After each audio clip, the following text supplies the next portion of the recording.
জীবন চলার পথে কথাগুলো কাজে লাগবে।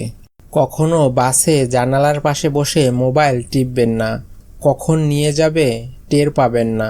রিকশাতে বসে কোলে ব্যাগ রাখবেন না, পাশ থেকে মোটরসাইকেল কিংবা গাড়িতে করে এসে হ্যাঁচকা টান দেবে।